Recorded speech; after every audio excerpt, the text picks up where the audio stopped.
Hello बच्चों, good morning. आज हम लोग स्टार्ट करेंगे हमारा नेक्स्ट टॉपिक जो होने वाला है isotopes, isobar, isotones, iso electronics and isosteres. बच्चों ये जो टॉपिक होते हैं लास्ट के दो आइसोटोप्स, आइसोटोन्स, आइसोबार्स को छोड़कर जो आइसो इलेक्ट्रॉनिक्स एंड आइसोएस्टर्स जो होते हैं बच्चों, एक कंपेटिटिव पॉइंट ऑफ व्यू से वेरी वेरी इंपॉर्टेंट माने जाते हैं। ये केवल कंपेटिटिव एग्जाम में ही पूछे जाते हैं, लेकिन 11-12 के एग्जाम में बच्चों आपके नहीं पूछे जाते हैं। आइए हम लोग क्लास 11-12 से लेकर के कंपेटिटिव एग्जाम तक के ये जो टॉपिक होते हैं इंपॉर्टेंट टर्म, इसको बच्चों कवर करते हैं। सबसे पहले हेडिंग लगाइए some important term. Some important term.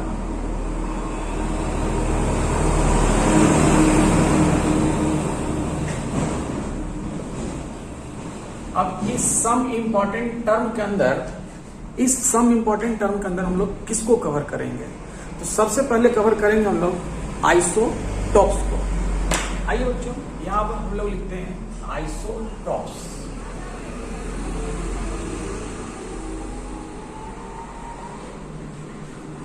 Guys, आज हम लोग जो भी बात करेंगे आइसोटोप्स हो, आइसोटोन्स हो, आइसोबार्स हो या आइसो इलेक्ट्रॉनिक्स हो या आइसोएस्टर्स हो, इनका एक का दूसरे के साथ क्या होने वाला है? कंपैरिजन होता है। कंपैरिजन वाला टर्म है हमारे पास, आइसोटोप्स हो या आइसोबार्स हो, कुछ भी हो। लिखिए बच्चों, atoms of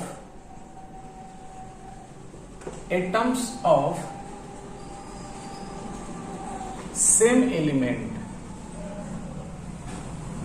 atoms of same element having different mass number, having different mass number। और ये मास नंबर जो है आपको पिछला क्लास में बताया गया है। गाइज, यहां पर हम लोग क्या करेंगे, जैसे मान लीजिए हमारे पास एक एलिमेंट है जिसका नाम है हाइड्रोजन। ये हाइड्रोजन एलिमेंट का एक हमारे पास बहुत ही बिग फॉर्म है हमारे पास। क्लियर है? ये हाइड्रोजन एलिमेंट है हमारे पास ढेर सारे। इसमें से हम क्या करेंगे कि एक एटम्स को पकड़ के बच्चों बाहर कर लेंगे। तो मान लीजिए एक को हम लोग बाहर कर दीजिए, जिसका एटॉमिक नंबर हाइड्रोजन का होता है 1। एक और एटम्स इसका हम लोग बाहर कर लेंगे, यहां पर ले लाएंगे। इसी में से जहां पर इकट्ठा ढेर सारा हमको हाइड्रोजन मिला हुआ है, जहां पर ढेर सारा हाइड्रोजन मिला हुआ है, उसी में से हम अलग अलग पकड़ के ला रहे हैं। तो एक और हम लोग यहां पर ले लाए हाइड्रोजन का एटम्स। अब हम लोग देख रहे हैं, चूंकि हाइड्रोजन कहेंगे तो एटॉमिक नंबर हाइड्रोजन का बच्चों होता है 1। यहां पर हाइड्रोजन और हम लोग एटॉमिक नंबर नीचे लिखते हैं। इसके बारे में कहेंगे कि ये भी हाइड्रोजन का एक आइसोटॉप्स होगा जिसका एटॉमिक नंबर 1 है। यहां पर भी हाइड्रोजन का आइसोटॉप्स होगा और एटॉमिक नंबर 1 होगा। इन सब के अंदर एटॉमिक नंबर 1 का मीनिंग क्या है? तो इनके सब के अंदर एटॉमिक नंबर 1 का मीनिंग है, इसका न्यूक्लियस के अंदर केवल और केवल एक प्रोटॉन है। क्लियर है गाइज? इसके बाद हम लोग देखेंगे कि इसका मास नंबर कितना है। तो इसका मास नंबर होता है 1, इसका मास नंबर होता है 2 और इसका मास नंबर होता है 3। इनका अपना नाम भी है गाइज, इसको कहते हैं हम लोग प्रोटियम। इसको कहते हैं ड्यूटेरियम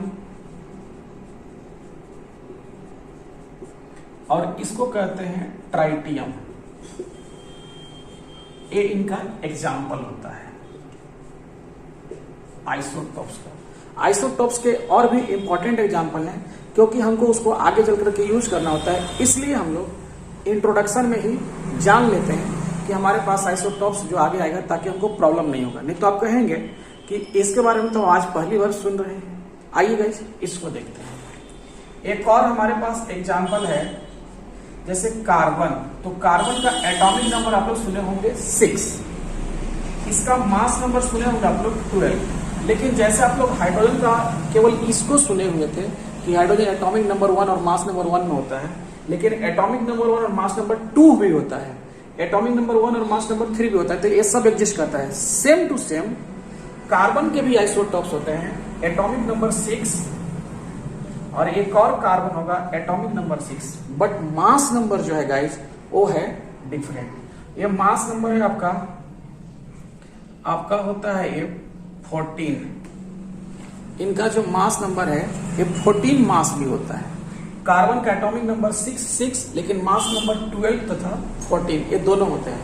आप कहेंगे कि नाइट्रोजन का मास 14 होता है, गाइस नाइट्रोजन का भी मास 14 होता है। आइए एक और एग्जाम्पल हम लेते हैं, जैसे नाइट्रोजन का, तो नाइट्रोजन का एटॉमिक नंबर है 7 और मास आप लोग जानते हैं 14। नेक्स्ट नाइट्रोजन का आइसोटॉप्स यदि देखेंगे तो नाइट्रोजन का एटॉमिक नंबर 7 होगा और मास नंबर होगा 15। मींस देखिए आप लोग इसको जानते हैं, लेकिन इसका एक और एटम्स एग्जिस्ट करता है जिसका एटॉमिक नंबर तो सेम होगा बट मास नंबर 15 में होता है। ओके गाइस, इस टाइप से हमारे पास आइसोटॉप्स के कुछ एग्जांपल्स रहे हैं। इसके बाद हम लोग देखेंगे आइसोबार्स। आइसोबार्स क्या है, आइए यहां पर हेडिंग लगाइए isobars.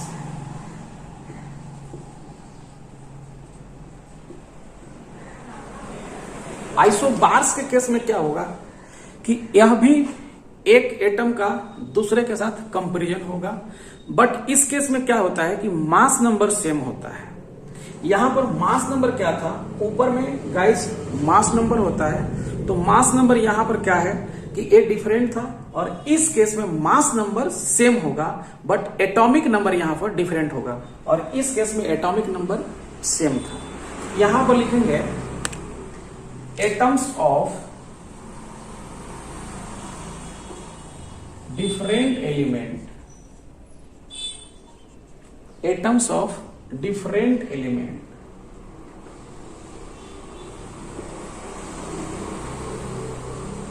atoms of different element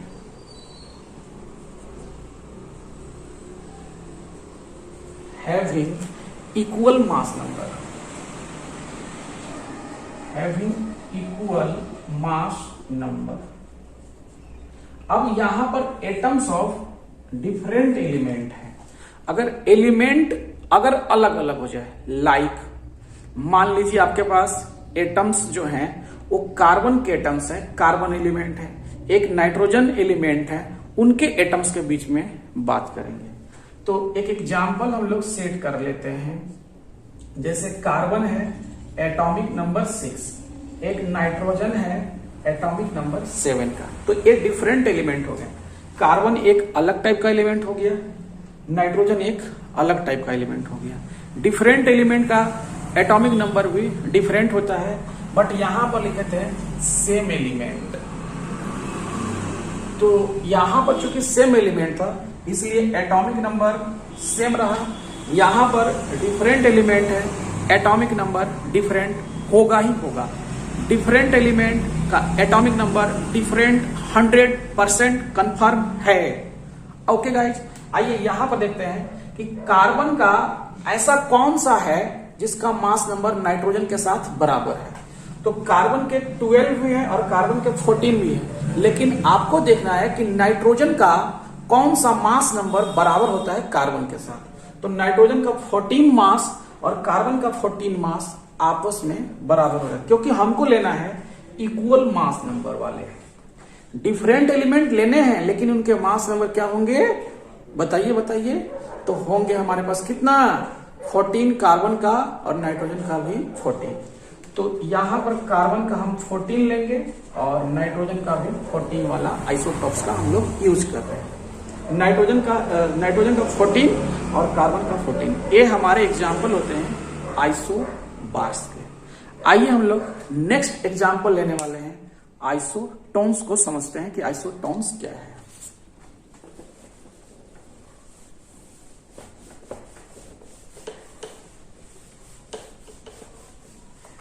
अब करेंगे हम लोग आइसोटोन्स।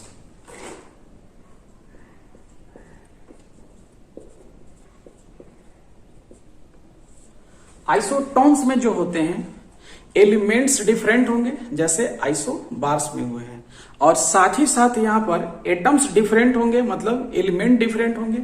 प्लस गाइज यहाँ पर क्या होगा कि न्यूट्रॉन्सों की संख्या, जो न्यूक्लियस के अंदर न्यूट्रॉन्स होते हैं उनकी संख्या सेम होंगी। आइए यहां पर लिखते हैं atoms of different element, atoms of different element having equal number of neutrons. इस केस में क्या होगा कि एलिमेंट्स तो डिफरेंट होगा, अगर एलिमेंट डिफरेंट होगा तो एटॉमिक नंबर जाहिर सी बात है डिफरेंट हो जाएगा। बट क्या सेम होना चाहिए, तो न्यूट्रॉन्सों की संख्या सेम होनी चाहिए। गाइज आपको ऑलरेडी प्रीवियस क्लास में बताया जा चुका है कि न्यूट्रॉन्स निकालने के लिए एक फॉर्मूला होता है A equal to Z plus N करके, याद आ रहा है क्या? एग्जाम्पल हमारे पास फॉर्मूला वाला है A equal to Z plus N. A क्या होता है? मास नंबर होता है। जेड क्या होता है? एटॉमिक नंबर होता है। और एन क्या होता है? प्रोटॉनों की संख्या होती है। तो एन का वैल्यू निकालना चाहते हैं तो जेड को क्या करेंगे, लेफ्ट साइड ले जाइए। तो गाइज आपका जो फाइनल आ जाएगा वो N equal to A minus Z आएगा। यह एन क्या है, तो न्यूट्रॉन्सों की संख्या है। हम लोग इस फॉर्मूला के ऊपर ऑलरेडी इसके बारे में डिस्कशन किया जा चुका है। आइए हमारे पास एक एग्जांपल है, इसका सेट कर लेते हैं एग्जांपल। यहां पर देखिए हमारे पास है कार्बन का एटॉमिक नंबर 6, नाइट्रोजन का एटॉमिक नंबर है हमारे पास यहां पर 7, और ऑक्सीजन का एटॉमिक नंबर है हमारे पास 8। गाइस यहां पर लिखा हुआ है atoms of different element. Carbon element हो गया, नाइट्रोजन एलिमेंट हो गया, ऑक्सीजन एलिमेंट हो गया, डिफरेंट एलिमेंट हो गए। अब इनका मास नंबर लेना है, तो कार्बन का मास नंबर हम लोग लेंगे 14, नाइट्रोजन का लेंगे 15 और ऑक्सीजन का लेंगे 16। ओके गाइस, ऊपर में मास नंबर है, इसको हम लोग ए कहते हैं, ए कहते हैं। मास नंबर को हम लोग ए कहते हैं।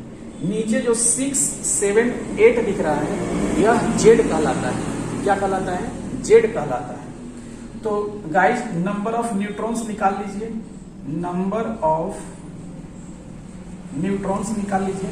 तो न्यूट्रॉन्स निकालने के लिए देखिए एन है, एन निकालना चाहते हैं तो ए क्या है? एटॉमिक मास नंबर है, और जेड क्या है? एटॉमिक नंबर है। तो इस केस में ए का वैल्यू देखिए 14 और जेड का वैल्यू 6। 14 माइनस 6 करने से 8 आएगा। तो न्यूट्रॉन्स कितने आ गए? 8। यहां पर देखिए ए का वैल्यू है 15 और जेड का वैल्यू है 7। तो जेड यहां पर 7, ए 15 माइनस करने के बाद आपका आएगा 8। ए का वैल्यू 16, जेड का वैल्यू 8, पुट करने के बाद आपका आ जाएगा 8। ये 8 क्या है गाइज? न्यूट्रॉन्सों की संख्या। तो सबके अंदर इक्वल नंबर ऑफ न्यूट्रॉन्स आते हैं, सबके अंदर इक्वल नंबर ऑफ न्यूट्रॉन्स आते हैं। तो कार्बन 14, नाइट्रोजन 15 और ऑक्सीजन 16, ये सब क्या है? आइसोटोन्स के एग्जाम्पल है। अब हम लोग नेक्स्ट करने जा रहे हैं जो कॉम्पिटिटिव एग्जाम के लिए इंपॉर्टेंट होता है, उसको हम लोग कहते हैं आइसो इलेक्ट्रॉनिक्स। नेक्स्ट जो हमारे पास है वो है आइसो इलेक्ट्रॉनिक्स। यह इंपॉर्टेंट होता है।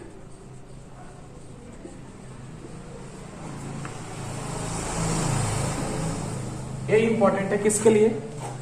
कॉम्पिटिटिव एग्जाम के लिए। आइए हम लोग इसको समझते हैं कि आइसो इलेक्ट्रॉनिक्स क्या होते हैं।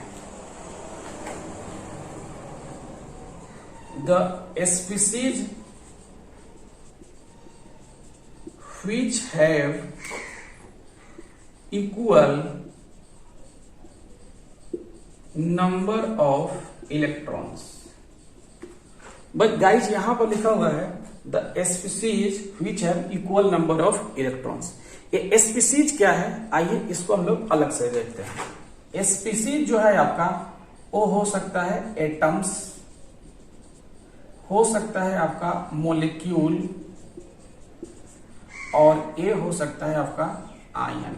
कुछ भी हो सकता है, एटम, मोलिक्यूल, आयन हो सकता है। कौन? Species. Means the species which have equal number of electrons. तो जहां इक्वल नंबर ऑफ इलेक्ट्रॉन्स होंगे उसको हम लोग कहते हैं कंपेरिजन करने के बाद कि यह जो हमारा आइसो इलेक्ट्रॉनिक्स है। आइए एक एग्जांपल हम लेते हैं। आइसो इलेक्ट्रॉनिक्स का हम लोग एग्जांपल लेते हैं।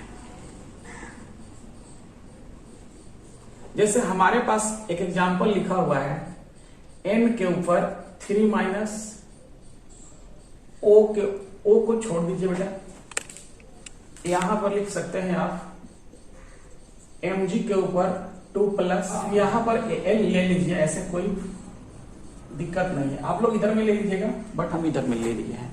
लीजिए, तो नाइट्रोजन का अपना एटॉमिक नंबर कितना था? 7। तो 7 अपना इलेक्ट्रॉन हो गया, और चूंकि 3 माइनस है तो यह नाइट्रोजन जहां पर निगेटिव चार्ज होता है उसका मतलब होता है वह इलेक्ट्रॉन गेन किया है।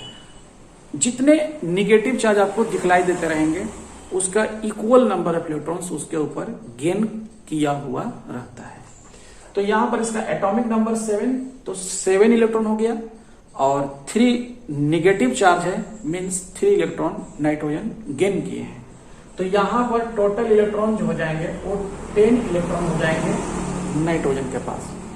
अब हम लोग देखेंगे मैग्नीशियम को।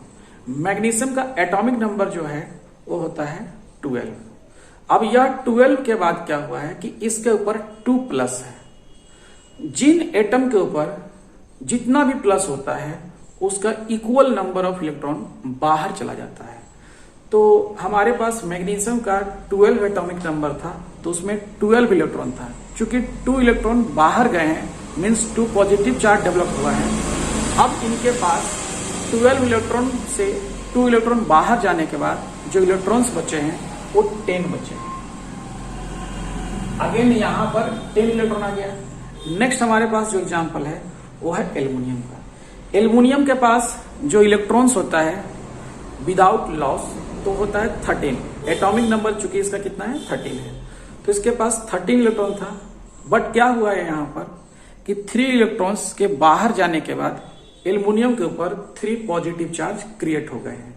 तो 13 माइनस जब 3 इलेक्ट्रॉन्स करेंगे हम लोग, तो यहां पर भी क्या आ जाएंगे? 10 इलेक्ट्रॉन आ जाएंगे। हम लोग कहेंगे कि नाइट्रोजन 3 माइनस, मैग्नीशियम 2 प्लस और एल्युमिनियम 3 प्लस, ये सब आपस में क्या है? आइसो इलेक्ट्रॉनिक्स है। ओके गाइस, आइए हम लोग नेक्स्ट एग्जांपल एक और देखते हैं आइसो इलेक्ट्रॉनिक्स का।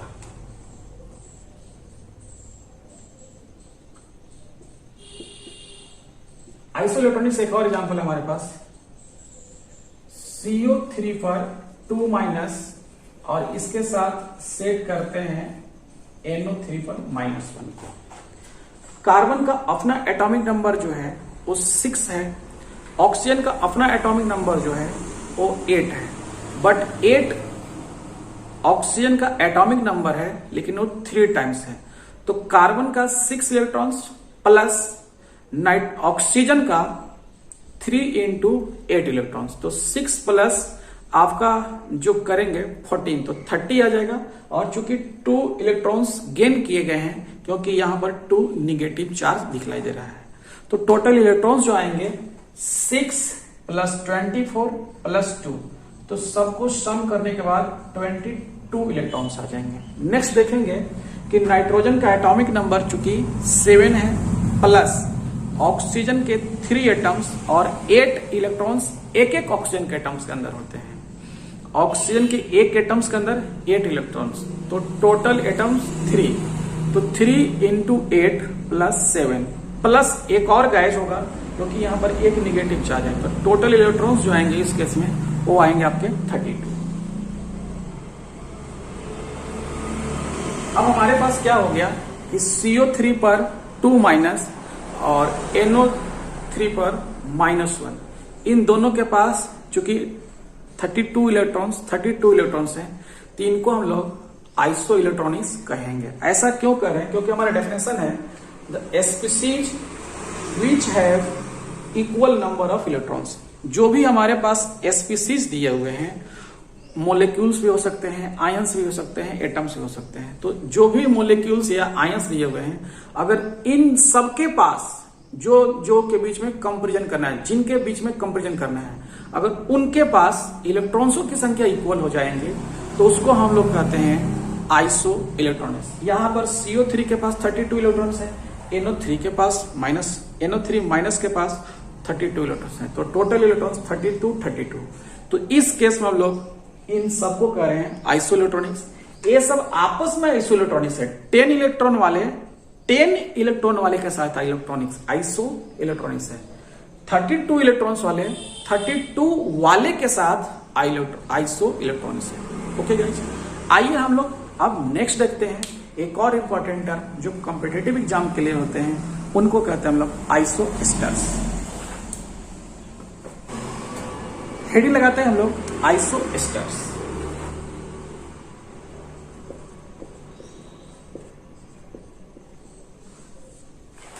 आइसो एस्टर्स में क्या होंगे कि यहां पर कंडीशन जो होता है, एटम्स और इलेक्ट्रॉन्सों की संख्या इक्वल होती है। ओके गाइस, तो लिखिए the molecules which have equal number of atoms and number of electrons। Guys यहां पर दो कंडीशन है, इक्वल नंबर ऑफ एटम्स भी होना चाहिए और इक्वल नंबर ऑफ इलेक्ट्रॉन्स भी होना चाहिए। जो भी मोलिक्यूल्स दिए रहेंगे उनमें इलेक्ट्रॉन्सों की संख्या एंड एटम्स की संख्या दोनों इक्वल होनी चाहिए। आइए हम लोग इसको समझते हैं। एक हमारे पास एग्जाम्पल है N2 एंड CO। अब हम लोग इसमें देखेंगे कि इसमें नाइट्रोजन के 2 एटम्स है, चूंकि यह नाइट्रोजन एक गैस है N2 के फॉर्म में, तो यहां पर एटम्स कितने हैं? 2 एटम्स हैं। तो 2 एटम्स भी हैं इनके पास, और CO में एक कार्बन एटम्स है और 1 ऑक्सीजन एटम्स है, तो यहां पर इसमें भी 2 एटम्स हैं। नेक्स्ट हम लोग देखने जा रहे हैं कि N2 के पास कितना इलेक्ट्रॉन्स है। तो नाइट्रोजन का एटॉमिक नंबर 7 है, तो 7 इलेक्ट्रॉन एक एटम के अंदर, और दूसरा एटम एक और है नाइट्रोजन, तो उसके पास भी 7 इलेक्ट्रॉन। तो 2 एटम नाइट्रोजन का है, तो उसमें टोटल इलेक्ट्रॉन्स जो हो जाएंगे वो हो जाएंगे गाइस 14। तो यहां पर हम लोग पुट करेंगे 14 इलेक्ट्रॉन। अब हम लोग देखेंगे CO के लिए। तो CO का 1 एटम्स है, उसमें 6 इलेक्ट्रॉन्स होंगे, और ऑक्सीजन का 1 एटम्स है, उसमें 8 इलेक्ट्रॉन्स होंगे।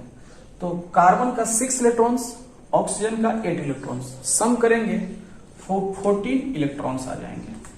तो 14 इलेक्ट्रॉन्स वाले 14 इलेक्ट्रॉन्स के साथ, बट एटम्स का संख्या भी सेम होना चाहिए, प्लस ये होना चाहिए मोलिक्यूल होने चाहिए। ए भी मोलिक्यूल है आपका, ए भी मोलिक्यूल है। इसमें इलेक्ट्रॉन्सों की संख्या कितनी है? 14। एटम्स की संख्या इक्वल, एटम्स भी इक्वल, इलेक्ट्रॉन्स भी इक्वल। 2 कंडीशन है बच्चों। आइसो एस्टर्स के 2 कंडीशन, इलेक्ट्रॉन्स भी सेम होना चाहिए, एटम्स भी सेम होना चाहिए। इनको हम लोग कहते हैं आइसो एस्टर्स। आइए एक और एग्जांपल लेते हैं हम लोग। जैसे हमारे पास जो है यहां पर HCl है और यहां पर F2 है। तो HCl में एटम्स एक H और 1 Cl है। तो गाइज यहां पर 2 एटम्स आ जाएगा। नेक्स्ट आएगा फ्लोरीन के 2 एटम्स है, तो फ्लोरीन का 1 एटम्स और फ्लोरीन का एटम्स, तो टोटल फ्लोरीन के 2 एटम्स हो जाएंगे। नेक्स्ट देखिए, तो H का एटॉमिक नंबर 1 है और क्लोरीन का 17 है, तो क्लोरीन का 17 इलेक्ट्रॉन और हाइड्रोजन का 1 इलेक्ट्रॉन, तो टोटल 18 इलेक्ट्रॉन आ जाएगा। नेक्स्ट देखिए हम लोग, तो हमारे पास है फ्लोरीन। तो फ्लोरीन का एटॉमिक नंबर 9, चूंकि 2 फ्लोरीन है, तो यहाँ पर टोटल इलेक्ट्रॉन्स जो आएंगे वो आएंगे हमारे पास 9 इलेक्ट्रॉन प्लस 9 इलेक्ट्रॉन्स।